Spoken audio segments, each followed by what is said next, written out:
ഈ കഥ നടക്കുന്നത് മോട്ടിപ്പൂർ കാട്ടിലാണ്. അവിടെ ഒരുപാട് പക്ഷികൾ ജീവിച്ചിരുന്നു. അവിടെ 2 പരുന്തും ജീവിച്ചിരുന്നു, സോനുവും മോനുവും. അവർ സഹോദരങ്ങളായിരുന്നു. സോനു വളരെ ദുഷ്ടനാണ്, മോനു വളരെ നല്ലവനും. സോനു ദിവസവും എന്തെങ്കിലും കാരണത്താൽ ബാക്കി പക്ഷികളെ കൊല്ലും. അതേസമയം മോനു വളരെ സ്നേഹത്തോടും കാരുണ്യത്തോടും പെരുമാറും.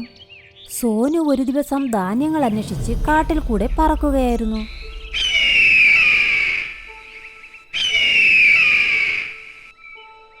പക്ഷിയെ, എനിക്കെന്റെ ഭക്ഷണം താ, അല്ലെങ്കിൽ ഞാൻ നിന്നെ തിന്നും. ഇതെന്ത് അക്രമമാണ്? ഇത് ഞാൻ കൊണ്ടുവന്ന ഭക്ഷണമാ. നിനക്കുള്ളത് നീ കണ്ടെത്ത്, ഞാനും നിനക്കത് തരണം. സോനുവിന് അത് പറയുന്നത് കേട്ടതും ദേഷ്യം വന്നു. അവൻ ആ പക്ഷിയെ കൊന്നും കളഞ്ഞു. അതേസമയം മോനു അവിടെ പറന്നു വരികയായിരുന്നു. അവനപ്പോൾ കണ്ടു സോനു ഒരു പക്ഷിയെ കൊല്ലുന്നത്. അവൻ വേഗത്തിൽ വന്ന് സോനുവിനെ അവിടെ തള്ളിയിട്ടു. മോനു സോനുവിൽ നിന്നും ആ പക്ഷിയുടെ കുട്ടികളെ രക്ഷിച്ചു.